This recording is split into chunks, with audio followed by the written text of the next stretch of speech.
Run it up, then run it back. Run it up, then run it back. Run it up, run it back. Good Wednesday morning. Guys, we had an event last night and we actually all were out doing professional schmoozy things. How's everyone feeling? First of all, Beadle, happy birthday to you. Probably not gonna sing the whole thing, but happy birthday. We love you, mean it. We love you, mean it. I was down to do background, Chandler. That's crazy. I know, he was getting warmed up. La la la la. No, you know what's crazy, by the way, for anyone whoever's watching right now, it's we are like very much all Scorpios, which I'm not a huge astrology person. I just know that Scorpios are a little bit crazy and awesome, and so that's what I run with. But I am today. Chandler's birthday is Friday. Lou's birthday is Sunday. Like, I don't think I've ever worked in a world where that's happened. So congrats to our parents. Yeah.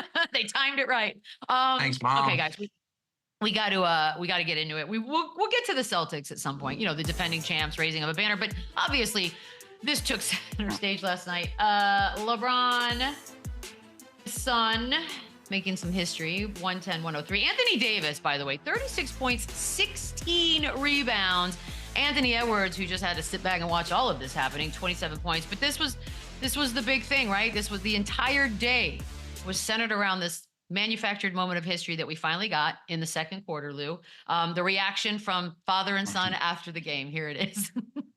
Just going up to that sports table with my dad, checking in for the first time. That's a crazy moment I will never forget. That's family. It's always been family over everything. And, you know, for me, I lost a lot of time because of this league and committing to this league, being on the road at times, missing a lot of his things, Bryce's things, Zuri's things.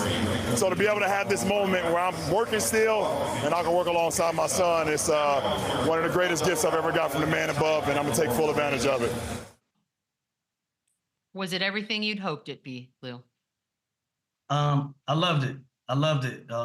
Inspiring for me, to say the least. You know, now that it's all said and done, what a dope moment for LeBron and Bronny to share their court. Had me in my feels a little bit. If you're a father out there with a child that follows in your footsteps, and you reach the level of opportunity to share the floor with them, and they follow in your footsteps, it was inspired to witness. You know, all criticism aside, everybody had their opinions about, you know, whether it was earned, this or that.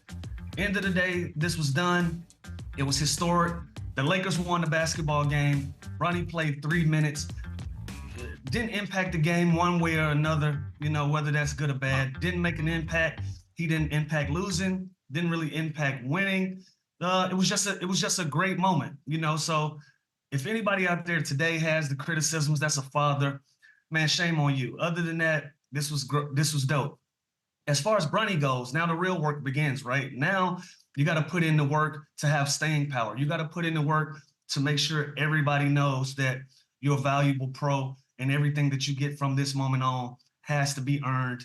And I hope he blows it out of the water and he has a successful NBA career. But he's going to have to put the work in. He's going to have to go down to the G League, and he's going to have to go down there and not even be dominant, but just get better day in and day out and continue to build on his young career and get to a point where he can alleviate all doubt from everybody. So, you know, Beadle, manufactured or not, this was cool to see. It was cool to see. And if there's one person in our league who deserves to have that moment where we can kind of go off the rails of tradition, it's going to be LeBron James. And so kudos to the James family. Kudos to LeBron. Bronny, the real work starts now, brother. Congratulations on everything that you've been able to do to this point. Nobody can help you now. It's all on you. So go out there and get it done. You're on your own. Chandler, do you have any thoughts? Yeah, listen, I thought it was incredible. It's exactly what we thought it was going to be, right? They got it done early. It wasn't, you know, a end of game situation. It's like he started them. I love the fact that they checked in together. That's a picture perfect moment that they have forever for their family. And like Lou said, if anybody has this kind of juice to get this done, it is LeBron James. And now, do I think this media circus is going to just die down completely? No, I think it's going to now follow him. And when's the next time is he going to play? When is he going to score? Does he go to the G League immediately? There's always going to be media attention around this just because it's never happened before. It's LeBron James and it's the Lakers. And there's a lot of stuff that comes with that for sure. But I thought it was perfect. I thought he got his 2.5 minutes. You know, he got his moment that will go down in the history books. And I thought it was a real special moment. You could tell even in his interview afterwards, that meant a lot to him. And history was made. So I thought it was huge.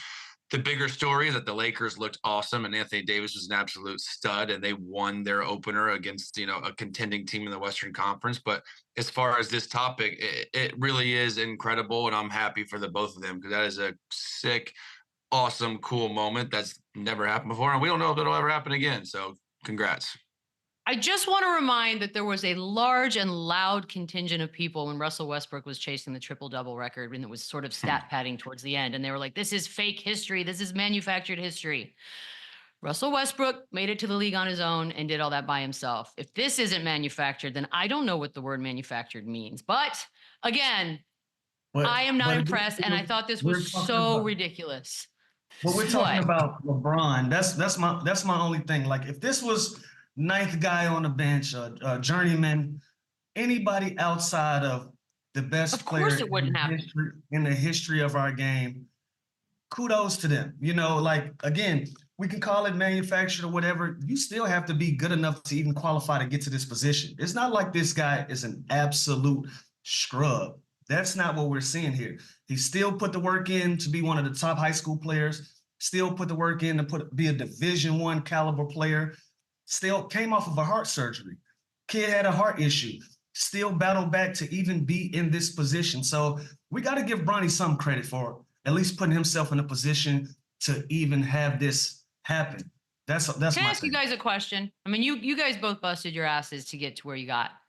If this was all happening during your time and you were a peer of Bronny James and somehow you slipped further down, or maybe you didn't even get a shot on a roster right off the bat, you're still out there fighting for that spot, how would you feel?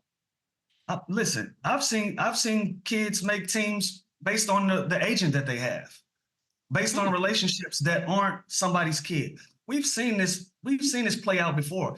You've seen guys that go into front office jobs because their dad owns the team or it is a family business or something like that. Those jobs aren't, those jobs I don't like that either, though. Yeah, those jobs aren't necessarily earned. But again, Bronny has at least put himself in a position to have this manufactured, or whatever word that we're going to use. I prefer not to use manufactured because I feel like there was still a level of work that he has put in. Now, is he an NBA player right now? It's a lot of work to be done. Make no qualms about it. He has a ton of work to be done, but he also has upside and he also has potential. Now, are we maybe 1 or 2 years early in this process of him being a pro? For sure. But I still think this kid is a pro. I still think he puts himself in a position to be a professional basketball player. Are we a little early? Sure. Did we jump the gun? Sure. You can make all of those criticisms, but we have to put some respect on Bronny James' name. He is good enough, and he's a good enough prospect for him to even be in this position.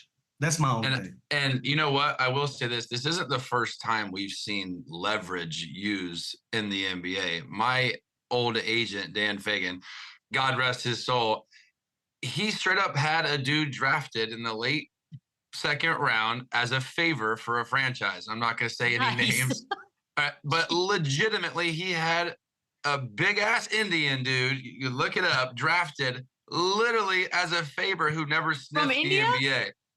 Wow. From India? Straight out of India. So I am just telling you, this definitely. I remember that too, Chandler, but I'm gonna leave it alone. What happened to that dude?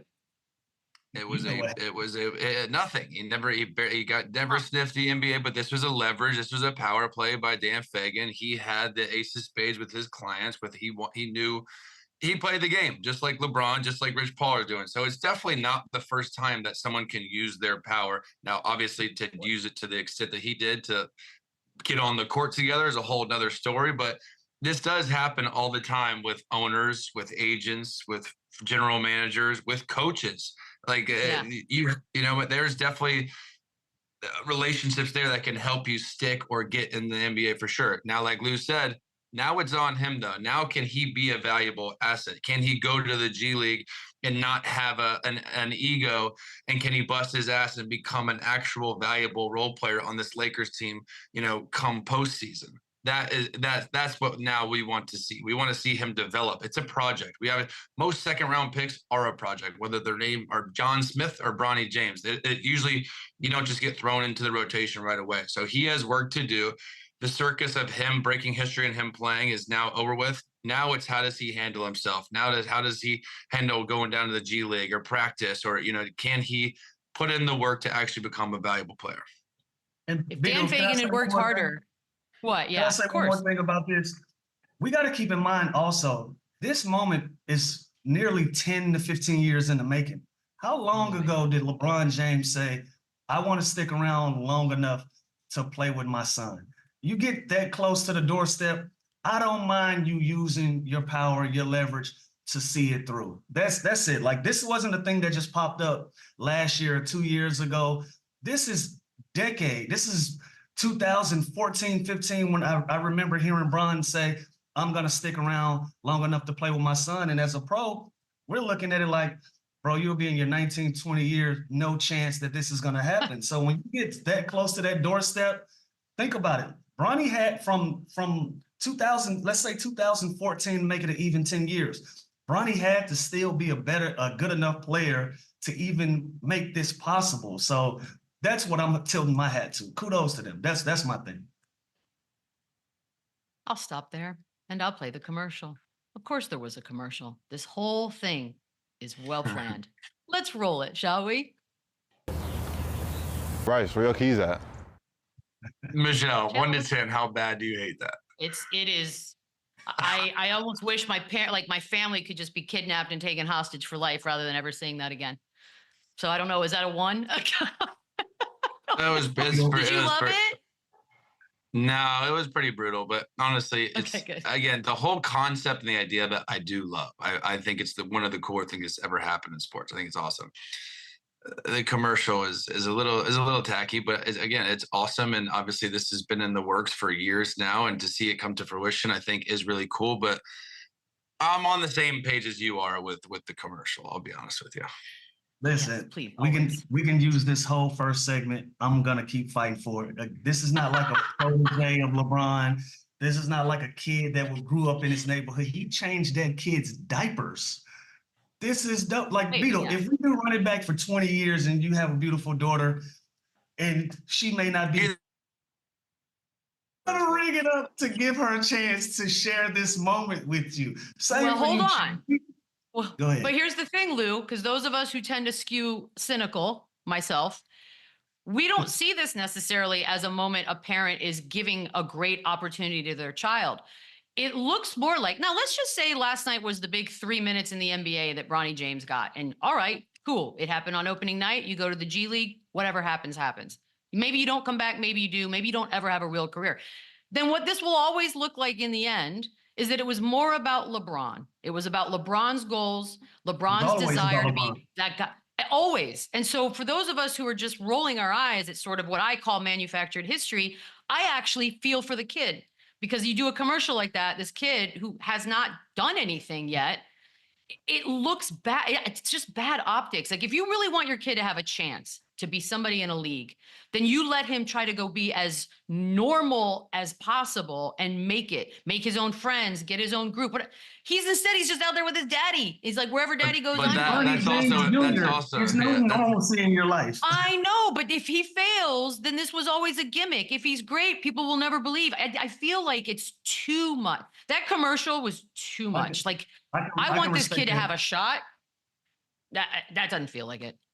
Listen, commercial aside, this kid is on the cover of Men's Health magazine. Like, it is what it is. His name is Bronny James Jr. There are going to be situations where it looks unfair or it looks whatever the case. I thought the commercial was dope. Again, clean up my driveway. That is your son. He's not the first kid. Lou Williams.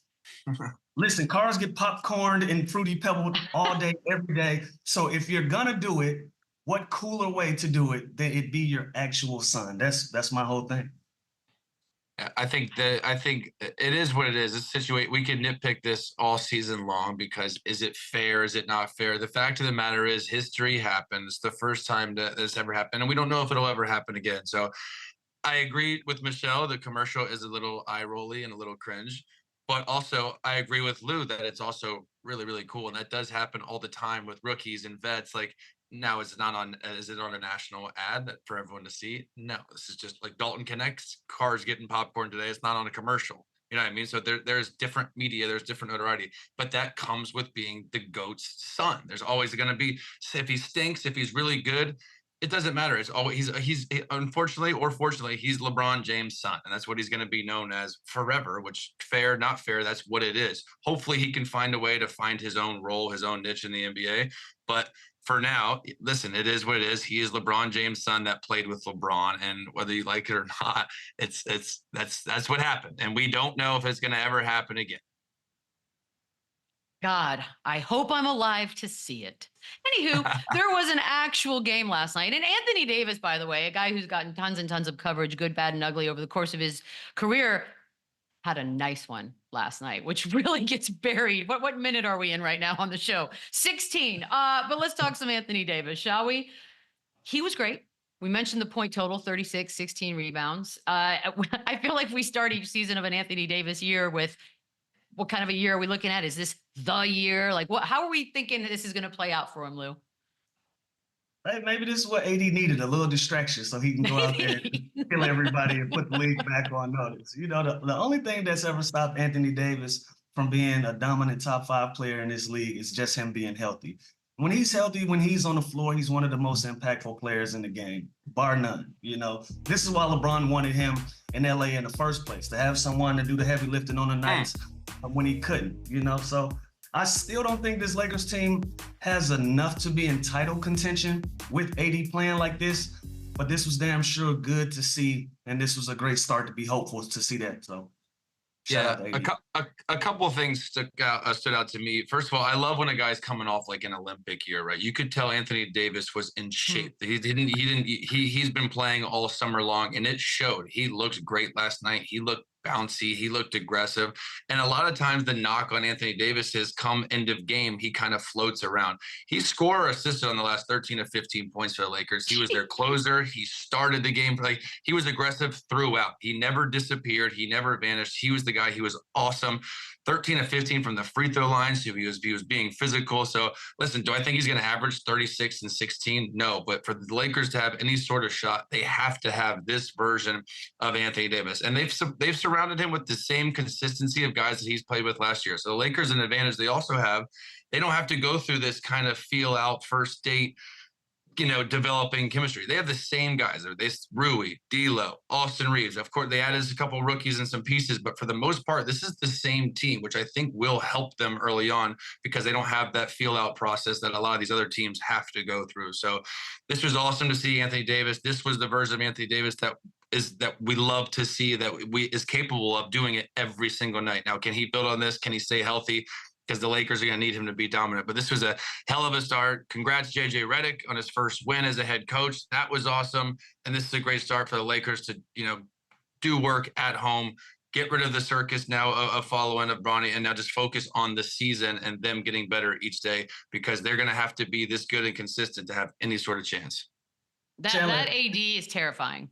Terrifying. You just reminded me about JJ Redick being the head coach. Like, that is 20 minutes into the show, didn't cross my mind one single time that JJ Redick was the coach. Congrats on him having his first win. And so now that Bronny is going to go on to his business, are we going to give JJ Redick the same energy as far as guys that get jobs that you can potentially say, hell yeah, you could go to somebody else? Like, these things happen in the NBA, and JJ Redick looked like he's off to a great start. So shout out to him and the Lakers. I hope he has all the success in the world. Wait, Lou, are you saying that JJ Redick got also his job because of LeBron James? What is going on here? Is this a conspiracy? I want to know.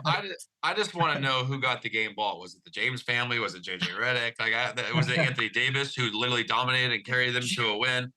I don't know who got the game ball, but it was a great moment for the. Who's your vote, Chandler?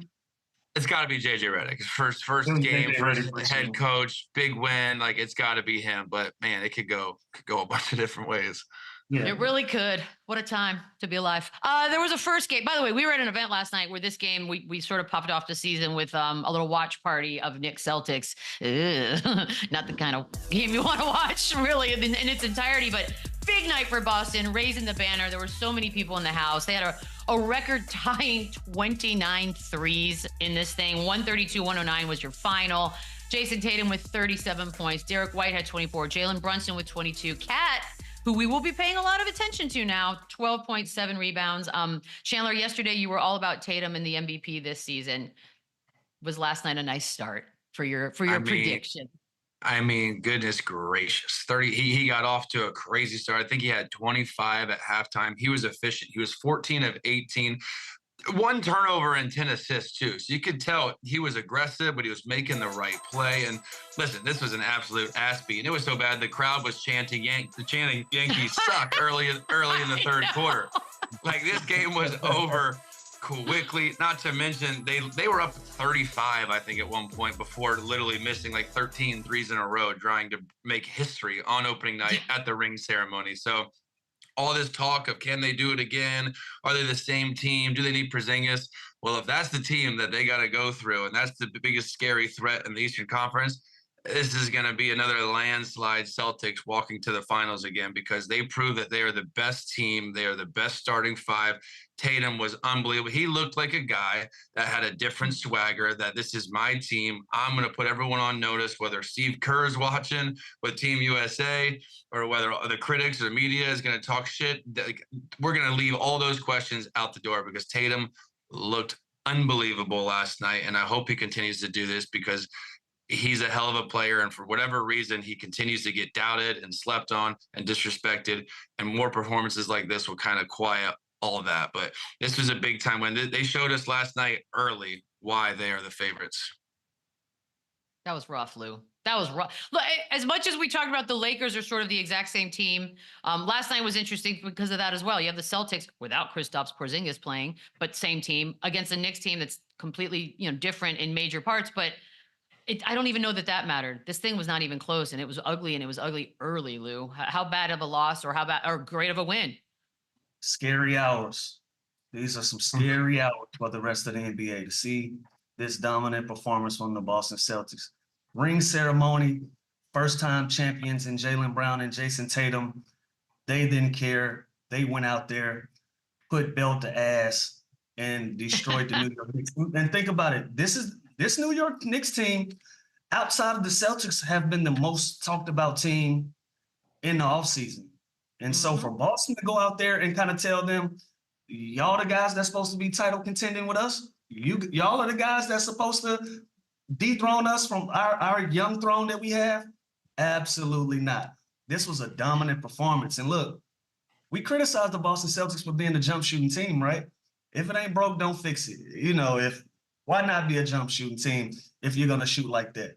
They destroyed this team to the point where they missed 13 straight threes trying to break a record. They were playing a game inside of a game because this wasn't even competitive.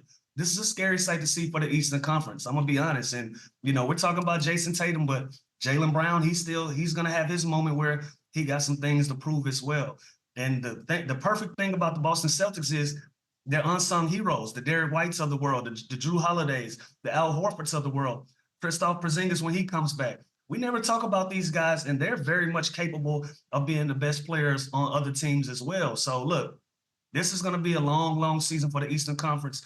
Knicks, they'll get it together. I'm sure they'll be better throughout the season. But last night, the Boston Celtics put everybody on notice that they're still in the building. They tried to manufacture some of their own history at the end of that one by taking all those threes. And shout out to the Celtics. Yeah, I'll be fair. But they did dribble it out in the end when they could have taken another one. So that was a classy move by the Celtics. But 61 threes taken, 29 made. Josh Hart had a funny quote after the game saying everybody on that team needs to be drug tested. He's never seen anything like it in his life. But there have already been a couple think pieces that I've seen out there, Chandler, about, yeah, this works, but it's bad to watch. Quote was horrible television product. What do you think about that? I mean, sure, if they're not making them, and yeah, there's not Tatum was 8 for 11. Brown was 5 for 10. White was 6 for 10. And can they sustain those kind of numbers throughout the season? No, I don't think so. I think they took what the offense gave them, though. They got a lot of great looks. It's also funny to say it was a classy move to dribble out after they hunted 13 in a row trying to break history. But so they tried. I don't know how classy it was because they literally were just hunting for the last couple of minutes of the game. But you can't knock it when it worked. You can't knock it when it's going down. I truly do believe that they have to not settle for threes throughout the season. I think they need to be aggressive. They have a lot of guys that can get to the rim, they can get to the free throw line, and that's going to be their bread and butter. But when you're moving the ball like they were moving last night, and they're getting the looks that they got, they are going to make more than they miss. So I think it's hard to nitpick them when it worked and they beat the brakes off the second best team in the Eastern Conference that everyone keeps hyping. So I don't think you change anything. Don't fix what's not broke. And they looked unbelievable last night. But are they going to shoot 60, 70% from the 3-point line? Probably not. But I think as long as they continue to take good shots and move the ball like they did, good things are going to happen for this team. And they play such great defense where they get a lot of easy baskets off forcing turnovers out in transition. So this team has it all. They're simply just doing what they did all year long last night. It was just prime time and opening night, and everybody was watching. I can't believe they couldn't get one more three, Lou. Just one more three and just be done with this thing. 13 misses? That seems a little bit crazy to me. But let's look at the Knicks for a second, because yes, they are the team that everyone's looking to challenge the Celtics when we get towards the end of this thing. And it's night one, but what did you see? You know, I think I saw a team that just got railroaded. You know, I think they played against a team that knows who they are. They have a clear identity moving forward. This was ring night. They are the champions. We don't have to beat that point in the ground.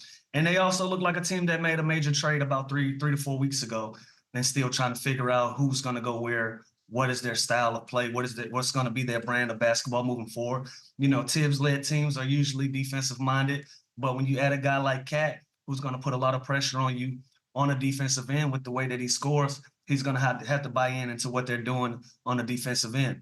Josh Hart said last week he still don't know what his role is. They're going to have to figure that out. They're going to have to figure out rotations. So to me, they just look like a team that's still trying to figure it out. Nothing to overreact about, but this was a statement game for the Boston Celtics, and I'm sure the New York Knicks will get better. But, you know, I think they just got a lot of different things they need to tighten up.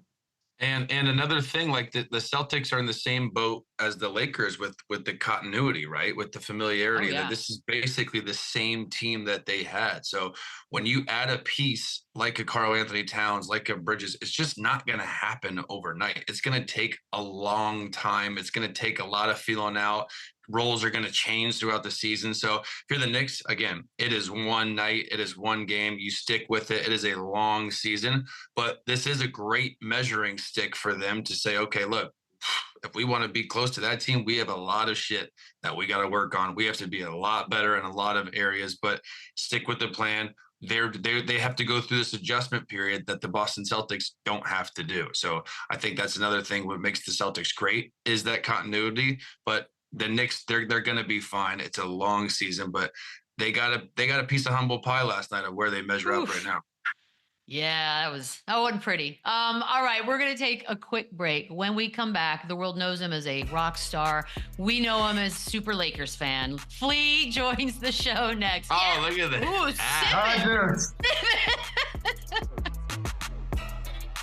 Let's go, Lakers!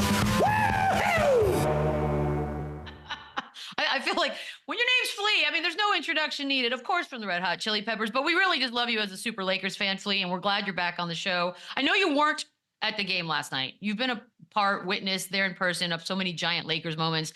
Obviously, last night, night one of a new season, but really the father-son moment. What were your thoughts? And you're like a new dad, so I feel like you might have more sentimentality here.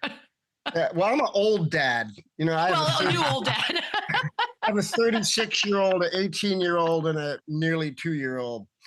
God bless you. I just have to say real quick, Lou, it's so nice to meet you. I'm such a huge fan of your game. It's just so beautiful. And when you were on the Lakers, I was really happy about it. And when you weren't on the Lakers, I was like, this is a momentous fuck up. It's so sad to see you go. And no, and honestly, I really treasured every moment that you were a Laker. It was so exciting. And I just got to say that because it was beautiful. Thank you, man. It's an honor. I appreciate that compliment. Thank you. Thank you. You're welcome. But yeah, so last night, I've been of probably like many people of mixed minds with Bronny and LeBron. I mean, as a father myself, I could only imagine like if my kid was in my band with me, but to play with your kid like that and to be the first father and son to do it in history, it's beautiful. And it was actually like kind of moving when he came out. I really felt chills, and it was great. I don't know, if Bronny is really ready yet for serious NBA minutes. And I questioned that from the beginning, but it was just beautiful to see. And I loved it. And what was really beautiful to see too was a fire in Anthony Davis that I hadn't really seen in a while. He was lit. Anthony Davis was playing with an intensity last night that was just great to see. It made me so happy. And it seemed like they were all really playing together like they liked playing with JJ Redick as their coach. And I always feel like, and you guys correct me if I'm wrong, but X's and O's and game plans are one thing, but when a team buys into a coach, it seems like it's more important than anything. It's just everyone being on the same page. And it seemed like they were on the same page. They came out with a defensive intensity. They got up. They did never relinquish the lead. It was a wire-to-wire win. Or maybe the Wolves got up by a point in a minute. But it was just great to see. It was awesome. It's funny you say about AD, Flea, because obviously the Lakers look great. Anthony Davis looked dominant. JJ Redick's first win. So all this stuff, but somehow, the Bronny James is then that history being made is going to be the storyline. Now, do you think that this was the right move to get it done early so it's less of a distraction now throughout the season? How, as your bar set really, really low for Bronny to actually be a valuable player, go to the G League? What are your thoughts on the whole thing? And is it going to be a distraction even though it's over with now? History's been made. Now can they just play basketball? I don't think it's a distraction. I think it's really beautiful. I think it makes LeBron happy, and it's going to fire him up for the season. And clearly it worked. Bronny is a good luck charm. Bring him on. I want him playing. It was awesome. I don't, what do I know? I'm just a basketball fan. I love basketball, and it was great to see them together. It was great to see their family on watching from the side. It's just nice. The family, it's beautiful. What can I say? Whether or not Bronny is ready for the NBA to play serious minutes, I don't know. How good can he get? I don't know. I know it was really nice to see. And it was also great to see Dalton Knecht come out and connect and come out and drain that three. He looked great. He looked really good. He looked like a confident rookie. I just liked it. I liked everything about last night. Because I got kind of, and all off seasons, like, oh, the Lakers aren't making any moves. They aren't making any moves. And I kind of fell to that too. Oh, they're just getting older. The same team. They went out in the first round. They're not making any moves. And then last night, it kind of struck me like they know each other.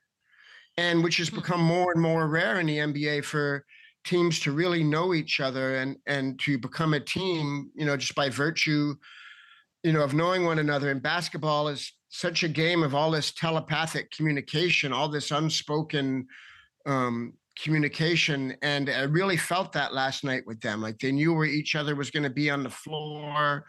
They were communicating. They know each other's personalities, their strengths and weaknesses, their neuroses, all this shit. And it made me happy.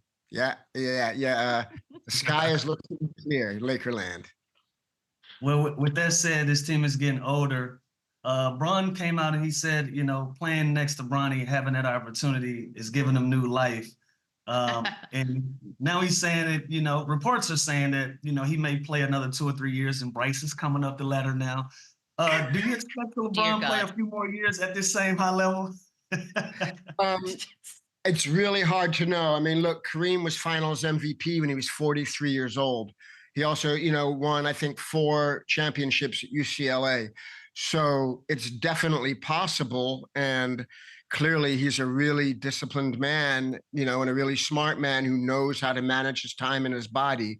So it is possible. And if he had both sons playing on the Lakers, come on, it would, you know, it's great. You know, just the fact of it hyping LeBron up and making it, I mean, it's got to be such a fulfilling, magical feeling for him. So yeah, I mean, I'm into it. I'm into it. I kind of figured this would be his final season because he's getting to play with Bronny, but Bryce is coming up and Bryce is good. You know, Oh, you said that. Flea, you said that weird. Like he's good. Interesting. What do you mean by that? Stop, Like he's oh, actually. that Bryce is good. I'm not saying Bronny Yeah, isn't good. I'm just saying Bryce is good too. These kids are good. Yeah, no, I know. I mean, look. I know, but people are looking to Bryce already. Like he's legitimately ahead of Bronny talent-wise. So yeah, I mean, he might stick around for 2-3 more years, Flea. LeBron's It'd gonna be 50 awesome, and a Laker. You know this. I love the guy. I love LeBron James. And look, there's nothing wrong with nepotism. It's the family business. There you have it. Family business. Come on. That's a beautiful I thing. thought it was the Bus family business. This is the James family Part of the business. family tree. There it is. Yeah. Yeah. I mean, you know, and then there's so many players in the NBA now whose fathers are in the NBA. And I always love to see it. And I've been watching, you know, I mean, the Lakers fanatically since 1972 when I moved to LA and they were only on TV once a week. And I've watched, you know, everything. I've watched so closely for so long. And, you know, like when the Lakers, when we see Wesley Matthews, you know, come in, you know, his father, Wes Matthews, I used to watch him. He was Magic's backup. And I just realized that I forgot after all these months off of the season, after not drinking out of my Magic cup this morning, my lucky Magic cup that I can only drink out of after a victory. So I'm going to have to double up on the coffee this morning. Flea, you mentioned Anthony Davis, and he's on record saying he's focused on being dominant every single game. And I think the takeaway last night, obviously the 36-16 was a great start. He didn't float. He didn't disappear at the end of the game. Is this realistic? And is this the version of Anthony Davis that obviously the Lakers need to have real championship, you know, aspirations this season? We definitely need it. And it's definitely realistic and possible. It's, you know, I mean, personal discipline and the willingness to do it every day, even when it's painful and you're suffering and you do it anyways. A basketball season, as both you guys know, is long and serious and arduous. And no matter what, how many games you play, you're always playing through pain and exhaustion and, you know, whatever emotional turmoil comes from just being a human being and having to do it. And I can relate to that. I mean, I just did a 2.5-year long tour playing stadiums. You go out for 60,000 people. They don't care your dog died. They don't care your wife's threatening to leave you. They don't, you know what I mean? It's like, you got to go out and do your work. They don't care you coming down with the flu. Like, get out and entertain the people and give your entire heart to the process, you know? And so it's definitely realistic. It's a challenge, you know, it's serious. We know he's capable of it. He knows he's capable of it, but he really came out with a fire last night that, you know, like one of the things I've always loved about basketball is you can really see the people playing it. And, you know, you can feel a sincerity inside, you know, and I really felt that from him last night. Like, this is my legacy. This is who I am. I'm giving my heart to this. And I could really feel that last night. And they just seemed together. They seemed playing like they were playing together on both sides of the court.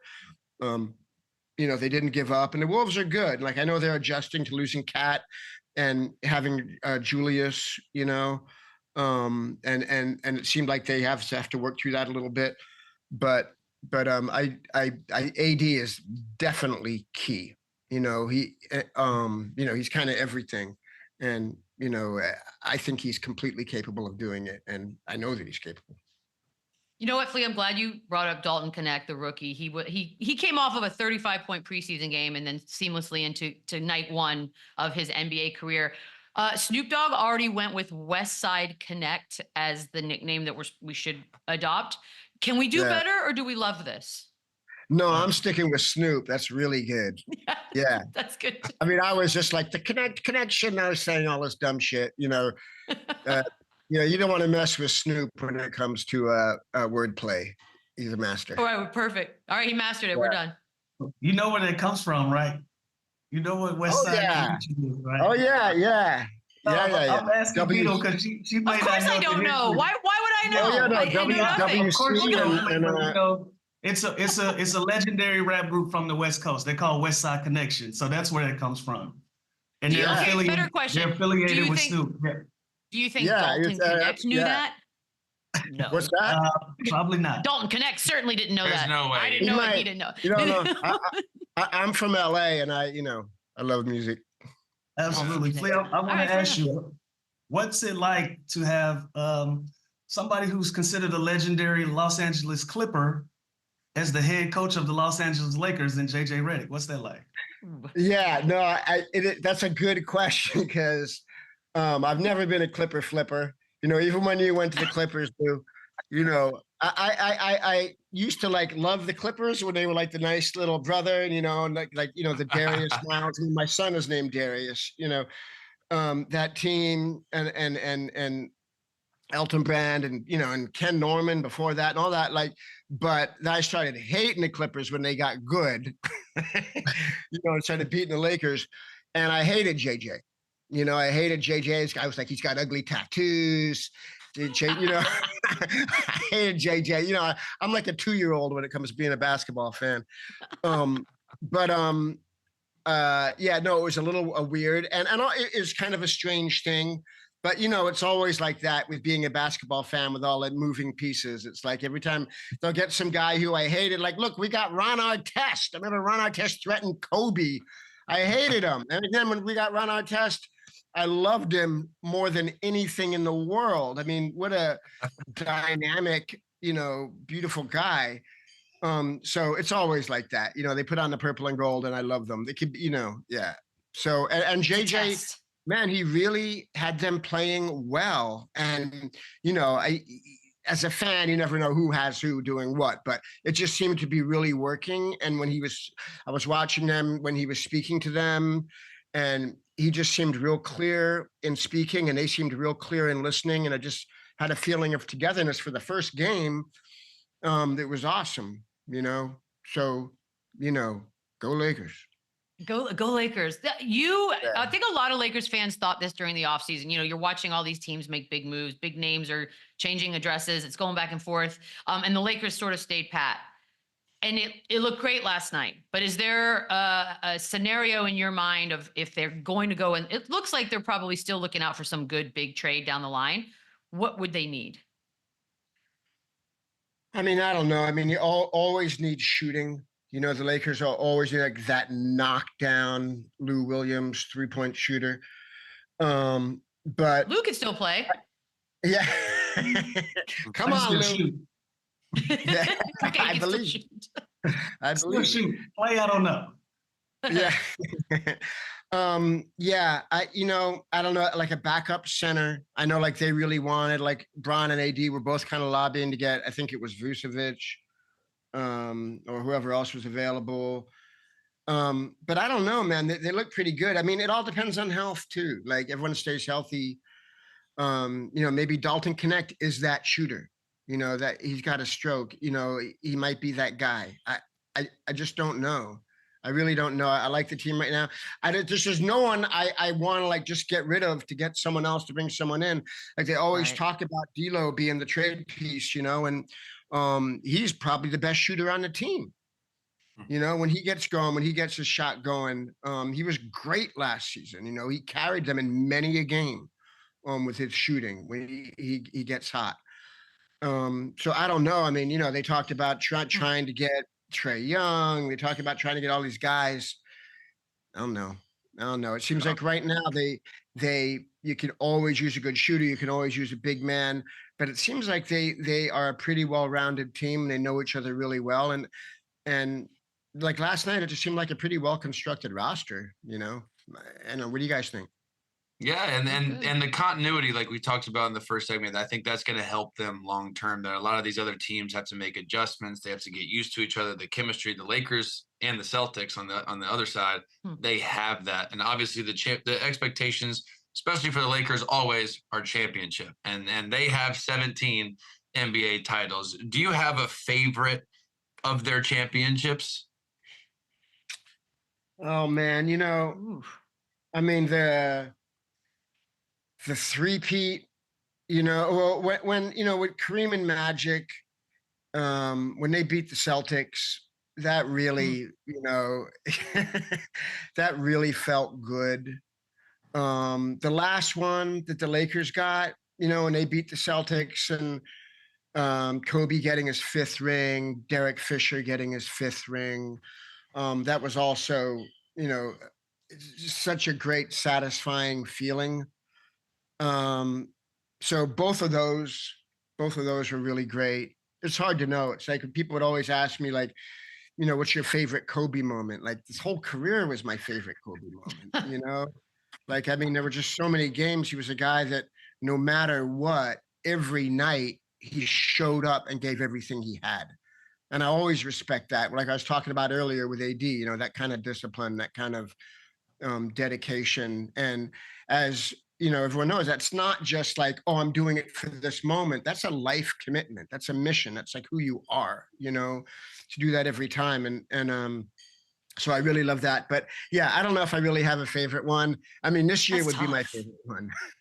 That's yeah, exactly. The last one is the favorite. Like whatever the last one was would probably be most recent. But you played, speaking of Kobe, you played the national anthem before his final game. What memories of that night do you have? Well, a couple of memories. The first one was that, you know, just playing was fun, and knowing it was Kobe's last game was really weird. Just because, you know, happy for him, but I had treasured, you know, every moment of his playing, and it was sad. But the awful thing was I had committed to doing a fundraiser that night. I can't remember for something, and I had to leave after halftime. So I missed. It was like the second half was when he went off and he got 50, right? So I only saw the first half of that game, and you know, I had a charity work that I'd committed to. But yeah, so damn it, Flea. Charity, no. While I have you, I want to ask a music question. I saw on Twitter that you weren't happy that Chuck D was being left off the top list of best rappers of all time. You got to give me your top 5 rappers of all time. Why have you? My top 5 rappers. Damn. Well, right now I really have to say, like, the history of hip hop is pretty big, and I've been, you know, hip hop. I saw Egyptian Lover and Ice-T in LA in like 1980. Saw Africa Bambaataa and the Soul Sonic Force in New York around the same time, and I've been watching, you know, paying close attention. I say my favorite rappers. Well, the reason I'm saying that is because, like, I put Kendrick up there. Like, he's just a master. It's a hard question. I put Chuck D up there. I put Rakim up there. I put you have to put Snoop up there. That's 4. You know, and this might sound crazy, but you know, damn, you know, KRS-One, BDP, you know, I love BDP. That was Michelle has heard about everyone's different. That's not true. I've heard of all of those people. Thank you very much, Chandler. I just didn't know Westside Connect. Flea, I know we're up against it. Always appreciate the time. Could have you on for 7 hours. Good luck this season. Thank you very much. It was really nice to see the 3 of you. And you as well. Okay, bye now. Thanks,